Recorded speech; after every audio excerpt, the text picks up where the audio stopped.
Oi pessoal, tudo bem? Hoje tem Senhora Inovadeira Responde, só que hoje não é a Senhora Inovadeira que responde, é a irmã da Senhora Inovadeira que responde. Muito bem, irmãzinha! Essa aqui é a Alessandra, minha irmã caçula, 12 anos de diferença. E a Alessandra está indo fazer doutorado na Bélgica na área de microeletrônica. Ainda bem que ela falou, porque ninguém sabe o que ela faz, né? Mas na verdade a gente está chamando, eu chamei ela para conversar com a gente por conta de uma pergunta que quem me fez foi a Edneres Maniotto, que eu tenho que responder as perguntas dela, porque ela vê todos os webinars da Senhora Inovadeira, é uma das pessoas mais frequentes, né? E a pergunta que ela fez é o seguinte: como a pessoa pode saber, quando ela pega um artigo científico na mão, como ela pode saber se aquele artigo científico é relevante, assim, que parâmetros ela pode usar para determinar isso?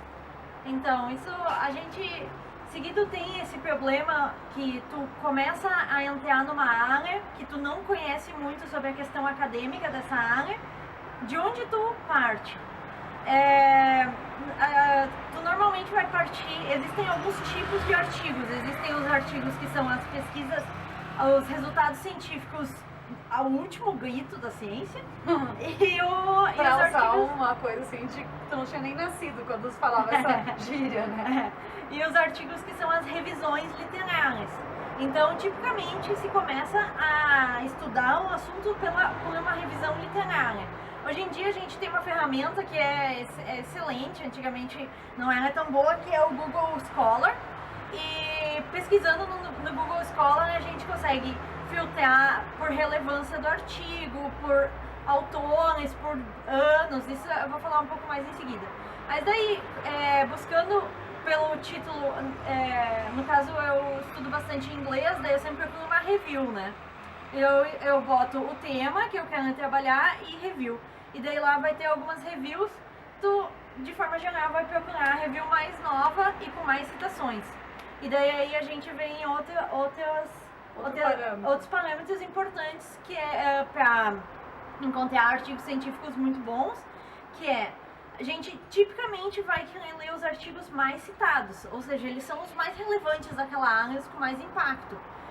E aí, nessa questão dos mais citados, a gente pode ter um artigo bastante antigo, assim, dos anos 90, dos anos 80, eu leio até algumas coisas 65, que pra mim é bem antigo, né?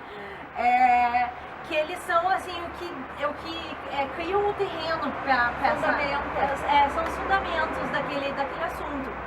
Isso é importante, mas às vezes não é o foco, às vezes tu tem que ler alguns poucos artigos e daí é bom também focar nos artigos mais novos, né? Então daí aí no próprio Google Scholar eu sempre procuro assim de 2012, desde 2015, desde 2016, que tu vai só pegar os artigos mais novos. Daí claro, os artigos mais novos vão ter, de forma geral, vão ter um pouco menos de citações, né? Que as pessoas não estão tão atualizadas sempre. Tá, e daí nesse caso, como tu sabe vários artigos de 2016, como tu sabe quais são os mais relevantes e os menos relevantes?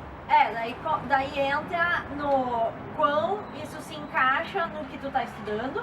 Às vezes tem um artigo, tem muitas citações, mas é só tangencial.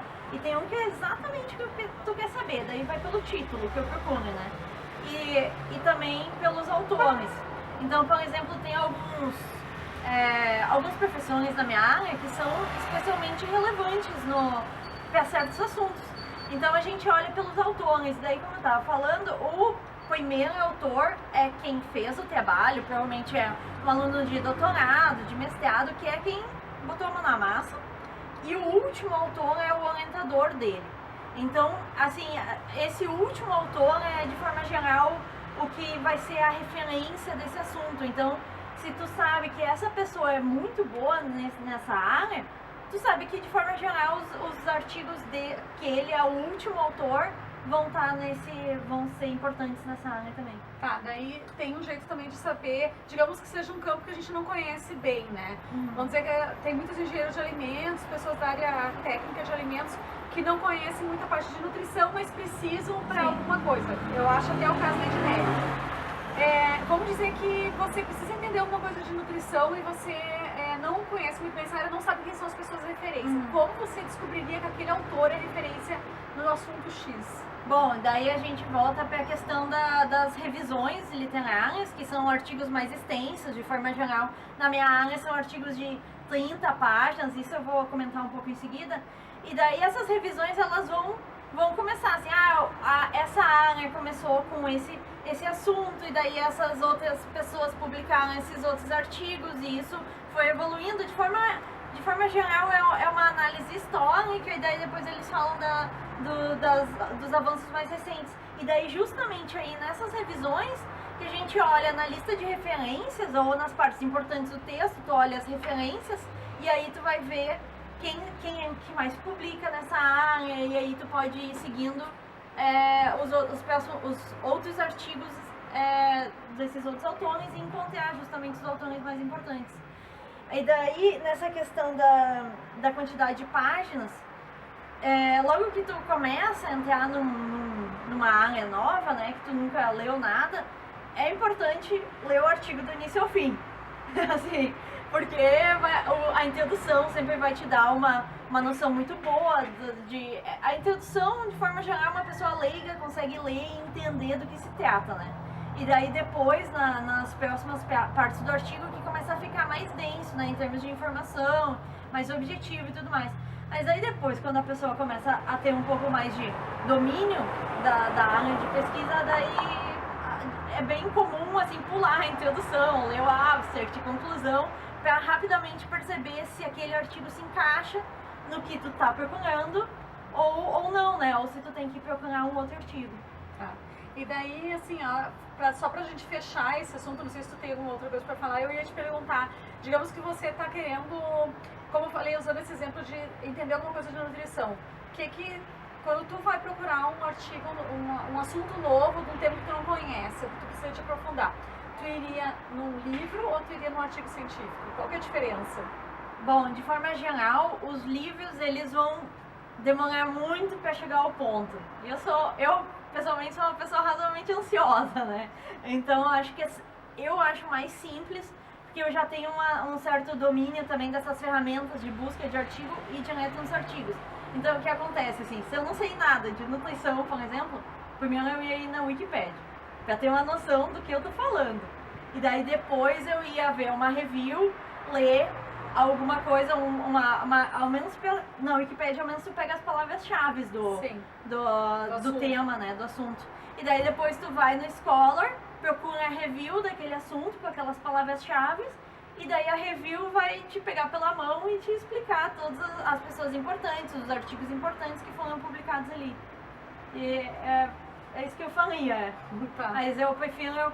Eu acho que os artigos é uma questão mais dinâmica, né? E também os livros, assim, por mais que tu pegue um livro de 2016, ele não tem resultados de 2015. Muito difícil ter resultados de 2015. Ele vai ter coisas mais antigas. Então, se tu quer estar bem atualizado, livro não é o caminho, assim. Eu não sou muito dos livros. Eu, falando de pesquisa e desenvolvimento especificamente, esses dias peguei um livro que tinha sido publicado em 2015 e ele usava, assim, falava sobre pesquisa, era um livro de tecnologia de alimentos falando sobre um capítulo de pesquisa e desenvolvimento e era técnicas dos anos 90, assim, que não é que não se usa, mas não é o que é moderno, não é o que vai preparar a empresa para o próximo século, então... A outra coisa que eu uso bastante são teses de doutorado. Isso nem sempre é muito fácil encontrar, mas sempre ajuda porque numa tese de doutorado a pessoa tem que justamente ir da motivação, por que ela está fazendo isso, como ela vai fazer isso e como ela fez de fato, né? Então, essa parte da introdução das teses, às vezes eu não sei nada de um assunto, mas eu tenho que escrever sobre aquilo. E o doutorando, no caso, ele teve que escrever algo bastante embasado, então é outra fonte interessante de ler, né? Que é um meio termo entre um artigo e um livro. Ah, tá. Bacana.